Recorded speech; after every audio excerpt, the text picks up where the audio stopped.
Հայաստանում հյուրանոցներն ու ռեստորանները տարին սկսել են բարձր ակտիվությամբ։ Վիճակագրական կոմիտեի թարմ տվյալներով միայն առաջին եռամսյակում ոլորտի շրջանառությունը գերազանցել է 83 միլիարդ դրամը։ 2025-ի նույն ժամանակահատվածի համեմատ աճը 9.5% է։ Իսկ եթե համեմատենք մինչհամավարակային 2018-19 թվականների հետ, ոլորտի ծավալներն աճել են ավելի քան 3 անգամ։ Առաջին եռամսյակում մենք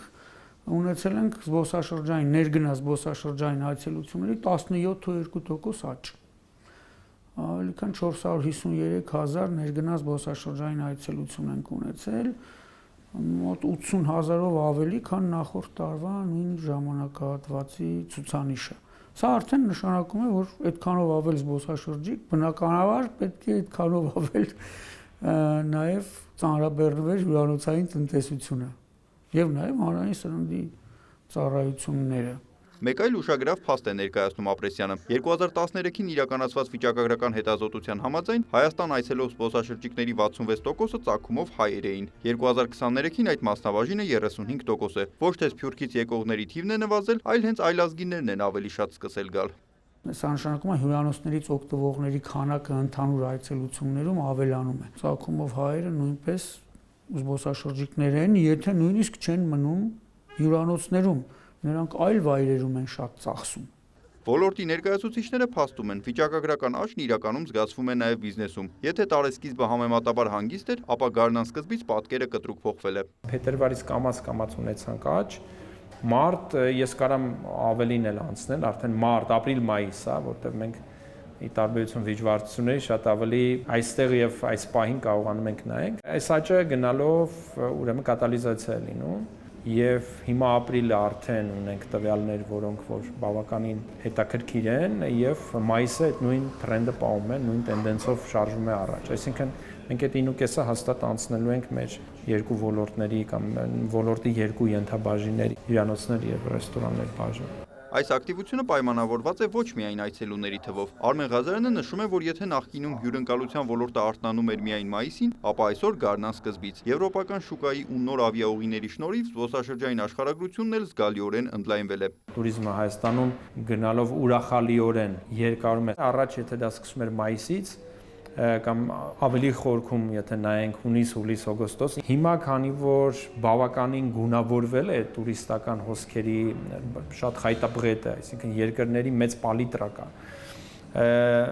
Դրանից պայմանավորված նաև գարնանային արձակուրդներ, որոնք Եվրոպայում եւս կան, առկա են, գարնանային արձակուրդներն են սրան միացել։ Ռուսական հոսքերին գումարվել են նաև, ինչպես ասացի, այդ բավականին մատչելի երկրների հետ մեր կոմունիկացիան։ Ներքին սպառումը եւս նպաստել է աճին։ Տաք եղանակին ռեստորանները մեծացնում են իրենց տարածքները բացօթյա հատվածների հաշվին, ինչն ըստ գործարարների լրացուցիչ եւ զգալի եկամուտ է ապահովում։ Հյուրանոցները եւս զգում են այս ակտիվությունը։ Ընդհանուր ծանրաբեռնվածության մեջ բավականին աճ կա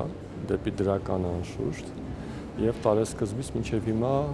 աճը կայուն է։ Աճը պայմանավորված է մի քանի գործոններով։ Առաջինը կարծում եմ, որ COVID-ի ժամանակ ունեինք ոչ կանոնավոր տուրիստական ուղևորություններ, հիմա կարծես թե դաշտը կարգավորվում է, չեմ ասի ամբողջովին կարգավորվել է, բայց բավականին այսպես